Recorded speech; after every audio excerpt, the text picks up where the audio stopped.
क्यों इसकी इतनी प्रधानता है, क्यों इसकी पुण्यता है? ऐसा क्या है एकादशी में जो इसकी पुण्यता मानी जाए? कौन है ये जो भगवान नारायण तक एकादशी का व्रत करते हैं? सुभद्रा जी को भगवान जगन्नाथ ने, जगदीश ने एकादशी का व्रत कराया था। बद्रीनारायण भगवान को माता लक्ष्मी ने एकादशी का व्रत कराया था। क्यों? चंद्रायण एकादशी व्रत की माता। एकादशी है कौन? तो कहा जिसको व्रत करने पर भगवान नारायण भी जिसका व्रत करते हो, भगवान माता लक्ष्मी जिसका व्रत करती हो, वो एकादशी है कौन? तो शास्त्र वर्णन करता है महाराज, स्कंद पुराण का सुंदर चातुर्मास्य खंड के अंतर्गत वर्णन आया है महाराज। एक बार भगवान विष्णु आनंद में विराजमान थे, पद्मावती और माता लक्ष्मी दोनों उनके पास में विराजी हुई थी। भगवान लक्ष्मी और पद्मावती दोनों बैठी, एक सिर के पास, एक चरण के पास। कुछ समय बाद वहीं पर ब्रह्मदेव का आगमन हुआ और ब्रह्मा जी आगमन पाकर भगवान नारायण पद्मावती से लगकर उठे और उठकर लक्ष्मी की ओर झुके। झुकने पर इन तीनों के समागम से भगवान नारायण के हृदय चित्त से एक कन्या प्रकट हो गई। उस कन्या का नाम एका था। क्या नाम था? एका।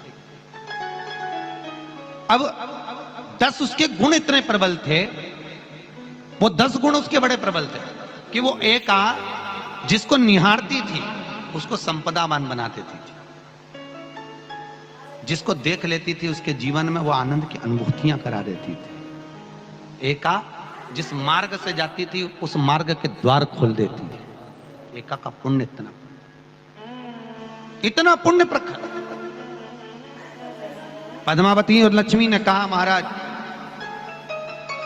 ये बेटी आपके द्वारा निर्मित हुई है, इसका कन्यादान करना चाहिए। हमारे यहाँ हिंदू धर्म में रीति है जिस दिन कन्यादान करा जाता है उस दिन व्रत रखा जाता है। अब आजकल रखते कि नहीं रखते हो मालूम नहीं, और कन्यादान करते समय व्रत रखा जाता है। व्रत रखना, एका का कन्यादान करना है। भगवान बोले कन्यादान करें, किसको दें? एका किसको दी जाए? एका प्रदान किसको करी जाए? पुण्यता किसको दी जाए?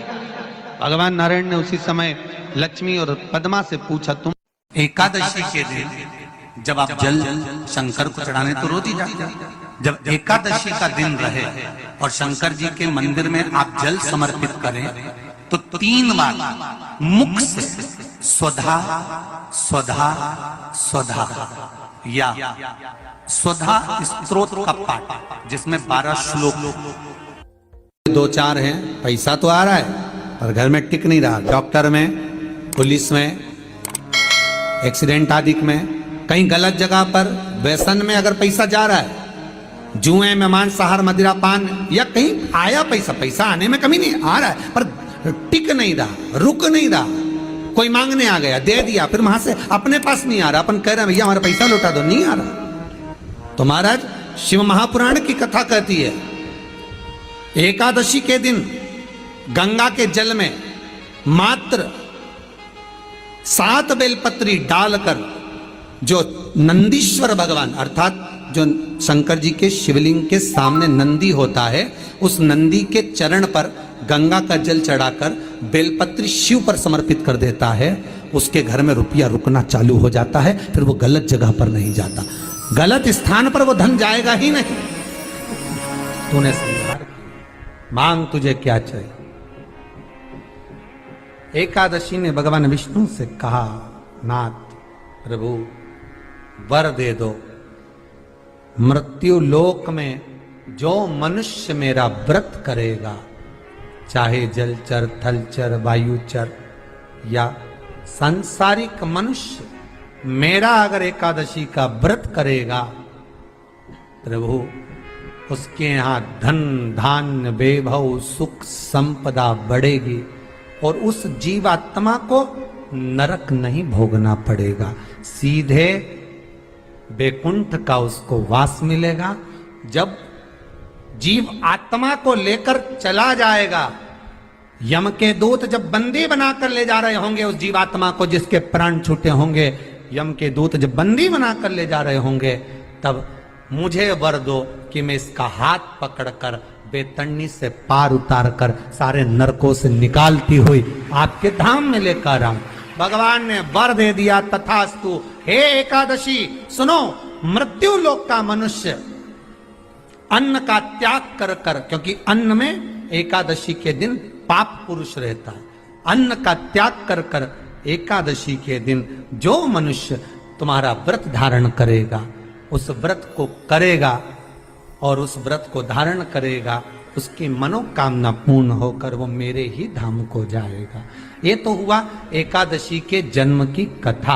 एकादशी के दिन गंगा के जल में मात्र 7 बेलपत्री डालकर जो नंदीश्वर भगवान अर्थात जो शंकर जी के शिवलिंग के सामने नंदी होता है, उस नंदी के चरण पर गंगा का जल चढ़ाकर बेलपत्री शिव पर समर्पित कर देता है, उसके घर में रुपया रुकना चालू हो जाता है। फिर वो गलत जगह पर नहीं जाता, गलत स्थान पर वो धन जाएगा ही नहीं।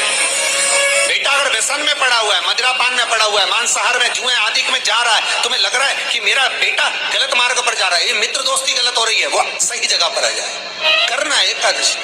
कई लोग इसको धन के लिए भी करते हैं, संपदा के लिए। संपदा के लिए अर्थात जिसका व्यापार नहीं चलता, जिसके घर में पैसा नहीं आता, या नौकरी नहीं लग रही, या सर्विस नहीं लग रही, आप अप्लाई कर रहे हो, जगह जगह जाकर इंटरव्यू भी दे रहे हो और पैसा नहीं आता, तो उसके लिए भी प्रयास किया जाता है। पर उसके लिए यहाँ पर जो धन के लिए करते हैं, उसके लिए विष्णुपदी के लिए करते हैं। मतलब जैसे गंगा के जल में तुलसी के 11 पत्ते डाले जाते हैं और उसको किसी भी नारायण के मंदिर में, राम कृष्ण शिव शंकर नहीं, राम कृष्ण भगवान विष्णु दत्त आदि जितने नारायण के मंदिर हैं, उस मंदिर में किसी भी पात्र में, एक छोटे से पात्र में उसको भर कर रखी जाते हैं महाराज। उससे भी जॉब सर्विस नौकरी में सफलता प्राप्त हो जाती है। परंतु वो भी एकादशी को ही होता है। कुछ देर तक पात्र को रखा जाता है, फिर वही पात्र का जल किसी भी वृक्ष के नीचे डाल दिया जाता है, उससे भी नौकरी के लिए फायदा मिलता है। गंगा का जल कोई साधारण नहीं।